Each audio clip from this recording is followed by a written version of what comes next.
Alright guys, check this out. O2 Buick Century thermostat replacement. This is my old one. So one of the things that I figured out about these thermostats, if they're bad, they're supposed to click in. Notice how you don't hear a pop? It's a bad thermostat. So that means that it always opens up and it's not allowing the system to build up pressure or keep the coolant in the block. So had to replace this. It's a pain in the ass to do it, but right here's the 13 millimeter, and right there I'm already tightening this one up. I got to tighten this one back up, but you have to remove the throttle body, which I have somewhere around here, right there. So the gasket, throttle body, and then obviously the air filter, and then you got a bracket which is a 10 millimeter. So got it out. I mean, you loosen this up. This one's a pain in the ass. I used a regular 13 millimeter wrench, which got the bottom one down there. Then now I got to put it back together. You got to take off your cables. Obviously this line right here, it's in the way a little bit. I was fighting with the hose right here, but I just said fuck it, I'll pull it to the side. Excuse my language. But it goes all the way over here, which this bolt you got to take out, which is another 10 millimeter. And from there you should be able to get good access to it. Now I'm putting it back together, and hopefully my car will stop overheating, and I'll let you guys know the update. Alright guys, check it out, I'm back. So here we go, I just put the throttle body on, and as you can see, this bolt right here has to come off to take the throttle body off. There's that one, and then this line bolts on front right there to hold the line together. And then you also have the two lines that go through here and here. They go through the throttle body on the bottom. And then you have this bolt here. They're both 13 millimeters. This one you can use a regular 13. On the bottom one right here, because it has the extra part of the bolt, I use the long socket. But right there and right there, those are your two bolts to get off the throttle body. And then obviously you gotta take off your cables. And there's a couple of clips. Obviously there's a whole harness that goes onto the air filter and all that. So just gotta put these lines back on. I just use a pair of pliers, pull those back, and then just pull the line off after I got it unscrewed. So there's that one that goes over there, this one here. And then this one, I just kind of left it alone because, well, it was in my way, but it wasn't. And that's the one that I said earlier that goes through and it goes to the other side. Alright, so check this out.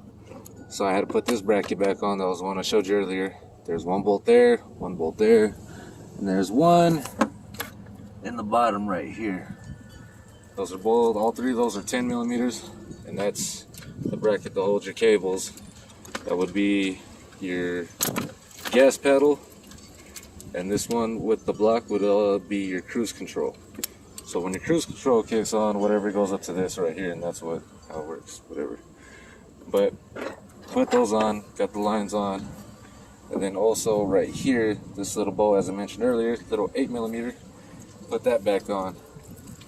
So the system's almost back together. I just got to put the line back on here, connect all of the clips, and then start it, run it. And one of the things that nobody ever mentions to you, and this is the way you can find out whether if you have air in your line or thermostat, is right here. This is a bleeder. This is for the motor. This one right here with the little blue tab on top, that one right there is for your heater. Now if you lose your heat, more than likely you got to bleed this one. If you have air in your system, this one. So this one goes to the radiator.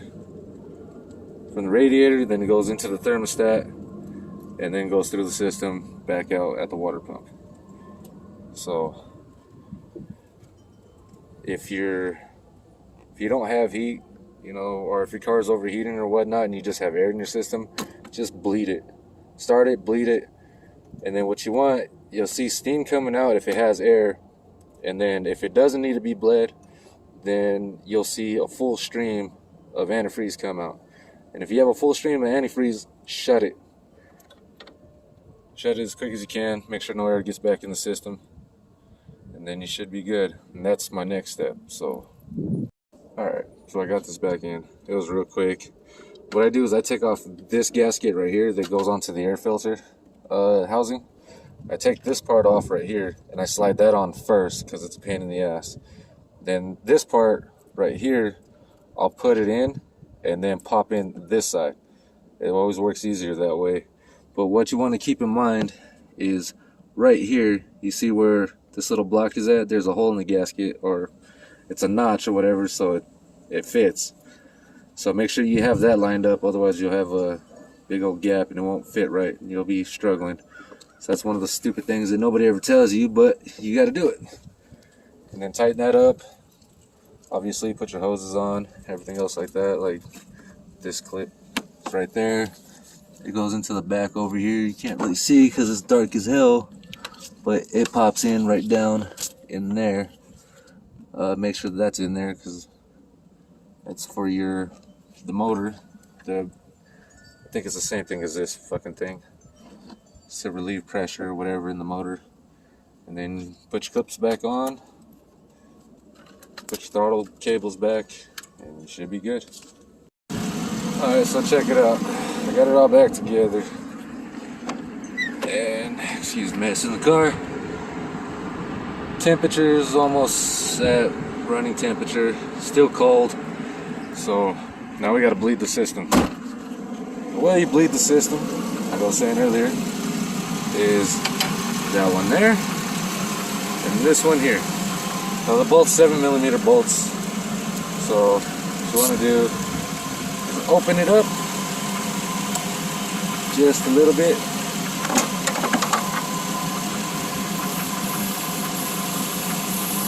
See, it's air coming out. There we go.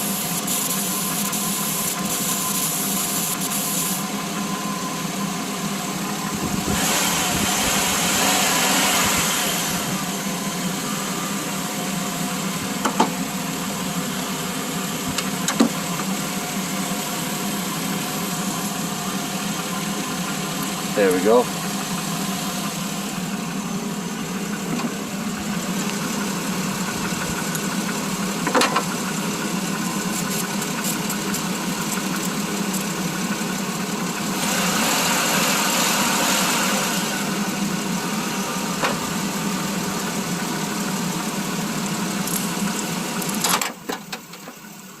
So we got steam coming out. There we go. Let's go reach our hand in the window. Alright, starting to get hot. A couple more times. This takes a little bit. It's not like you're going to get it right away the first time. But just keep going with it. There we go. Full stream.